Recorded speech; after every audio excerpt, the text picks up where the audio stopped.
মোহাম্মদ তহিদুল ইসলাম, বাংলাদেশ সেনাবাহিনীর অবসরপ্রাপ্ত কর্পোরাল একজন।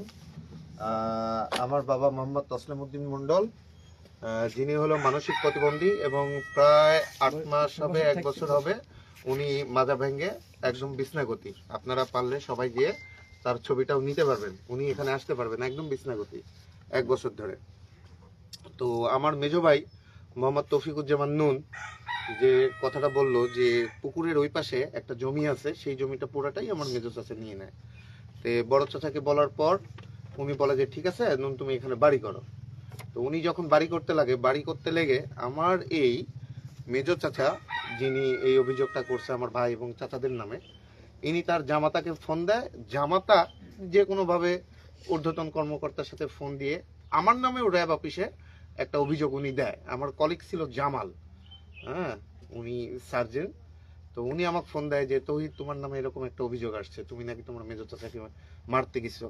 আমি বললাম আমি মেজো চাচাকে কিভাবে মারতে যাবো, আমি থাকি হলো দয়রামপুর, আমি কিচ্ছা কাহিনীর জন্য বাড়িতেই আসি না, আমি এদেরকে ঘেন্না করি, একদম প্রচন্ড ঘেন্না করি, এবং আমি বাসা ভাড়া থাকি।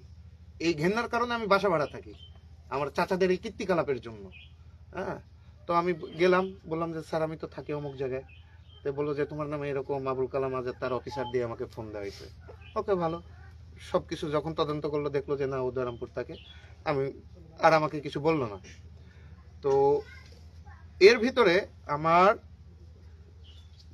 মেজো ভাই, বড় ভাই আর আমার ছোটটা, এদের নামে একটা মামলা করে হলো কোর্টে, যে যার সাক্ষী থাকে রবিনুজ্জামানের বাবা, আমার আরেক চাচা, জ্যাঠাতো চাচা, তিনি সাক্ষী দিয়ে এই মামলাটা করায়। এখন মামলা করালে তো একটা আছে নোটিশ আসে, সেই নোটিশটা আমরা কখনোই কোনো সময় কোনো নোটিশই পাই না, তারা মানে গায়েব করে দেয়। হ্যাঁ, গায়েব করে দেয়। আমি বললাম যে ঠিক আছে তাহলে চলো যাই। আর এর ভিতরে এগুলো জানার পর আমার মেজো ভাই একটু রাগ করে আমার চাচার যে কিনা সম্পত্তি, এই সম্পত্তিটা মেজো ভাই মানে পট দিয়ে দেয় একজনকে। তখন এটা সেনাবাহিনীর কাছে বলে, তখন সেনাবাহিনী আমাদের ডাকে। আমি বলি স্যার হ্যাঁ এটা করছে, সে ভুল করছে, আমি কালকে স্যার এটা টাকা দিই, ওটা ছেড়ে দেওয়াবো।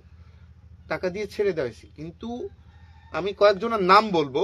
এই কয়েকজনার আমি জানি যে আমি র্যাবে এফএসএ ছিলাম, গোয়েন্দাতে। তো আমি জানি যে পৃথিবীতে সর্বোচ্চ গোয়েন্দা বাহিনী এবং সর্বোচ্চ হলো আপনার সোর্স থাকে হলো সাংবাদিকদের, কারণ সাংবাদিকদের কাছ থেকে কোনো তথ্য বের হয়ে যাওয়ার না, কিন্তু যেটাই বলেন এই যে এত বড় বড় সংবাদ লিক হয় সব কিন্তু সাংবাদিকদের মাধ্যমে। তো আমি এই কয়জনের নাম বলবো, এই কয়জন কি করে কোথায় থাকে এটার তথ্য নিলে আপনারা দেখবেন যে এরা মানে আমরা ভাইগুলা সব আলাদা আলাদা হয়ে গেছি, বাড়িতে 2 ভাই থাকে, মানে তাদের ক্ষমতা দেখায়, অবৈধ ক্ষমতা মানে দেখায়, এইগুলো হলো করতেছে। প্রথমে আসি এই মুরাদ, যে হলো আপনার আরটিভির সম্ভবত সাংবাদিকদের একটা উনি বড় একটা পোস্টে আছে, সেটা হলো আমার আফতাবউদ্দিন আহমেদ, আমার বড় বাপের হলো বড় নাতি, এ থাকে হলো ঢাকায়। এর সঙ্গে আসিফ আকবর থেকে শুরু করে নাটোরের পলক পর্যন্ত তার যোগাযোগ আছে, এবং বাংলাদেশের চলচ্চিত্রের এমন কেউ নাই যে তাকে চিনে না। যদি একটা মিথ্যা কথা বলি কালকে এসে জুতা দিয়ে পিটাই যাবেন। কি বলছি বুঝছেন? দ্বিতীয়ত আসি মাসুম আহমেদ, তিনি আমার মেজো চাচার ছেলে এবং তার দুলাভাই আবুল কালাম আজাদ। এরা কি করে শুধু আপনারা খবর নিবেন, আমি তাদের দুর্নাম গাবো না। রাসেল আহমেদ, রবিন,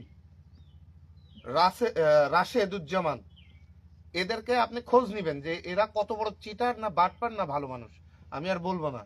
আর আমার বাবা যে আজকে 8 মাস 1 বছর যাবত পড়ে আছে, যদি আমার কথা বিন্দু পরিমাণ মিথ্যা কথা হয় আপনারা এখন যান বাসায়, যাই আমার বাবাকে দেখে আসেন।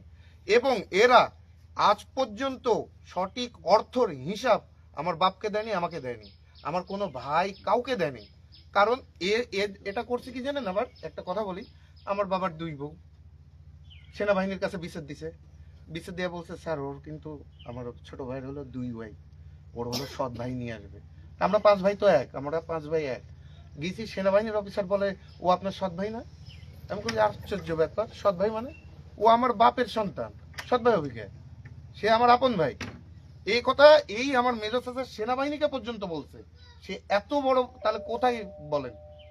আমরা আজ পর্যন্ত চুপ আছি যে মীমাংসা হোক, ঝগড়া ফাসাদ না করি, সব তো আপনজন, সব রক্ত। কালকে পুলিশ আসছে, আরো সাথে 2 জন আসছে, বলবো না। কালকে আপনারা থানায় যান, থানায় যে হয়তো বা যদি পুলিশকে বলেন যে কালকে আপনারা যে তৌকির পিন্টু চেয়ারম্যানের বাসায় যে গেছিলেন, আফতাবউদ্দিন আহমেদ পিন্টুর বাসায় গেছিলেন তার ভাস্তাকে ধরার জন্য, আপনার সাথে আর কে কে আইছিল? 2 জন সিভিল লোক। শুধু এই প্রশ্নটা করবেন, আমি আর নাম বলবো না। কারা এসেছিল?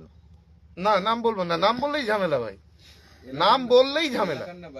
এলাকার বাইরের নাম বললেই ঝামেলা। আমি সেনাবাহিনীতে চাকরি করি, আমি এখানে আসবো না, বসবো না। আমার ফ্যামিলি সব সেটেল হলো দরামপুরে, আমার ফ্যামিলি সব সেটেল দরামপুরে। কিন্তু আজকে আসছি এই কারণে যে যেহেতু রক্তের ভাই, ছোট 2 ভাই, ছোট 2 ভাই আজকে পালায় আসছে, পালায় বেড়াচ্ছে। আজকে ছোট 2 ভাইরাও এখানে আসার কথা। হ্যাঁ, আমি যে কোনো কাজ করতে করতে ওইভাবেই চলে আসছি, সময় পাইনি, রেডি হতে। এখন কি চাচ্ছেন আপনারা? এখন চাচ্ছি যে এই তাদের সংবাদ সম্মেলন, আমাদের সংবাদ সম্মেলন, সবাই একসাথে বসেন, বসে তাদের ফ্যামিলি আসুক, আমাদের ফ্যামিলি আসুক, সবাই একসাথে বসুক, বসে সত্য মিথ্যা কোনটা পুরো বাংলাদেশই তো দেখবে, দেখুক, আমরা রাজি।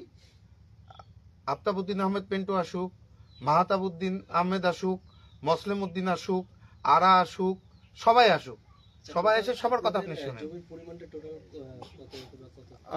আমার যে বড় বাবা, আমার যে দাদারা, তারা 40 বিঘার মতো, 40 বিঘার মতো, 40-50 বিঘার মতো। এর ভিতরে আমার বাবা সব থেকে অবহেলিত। তারা এমন কাজ করছে, আমার মাকে যখন তাড়ায় দেয়, যখন আমার ছোট মা আসে, আমার এই বড় চাচা করছে কি জানেন?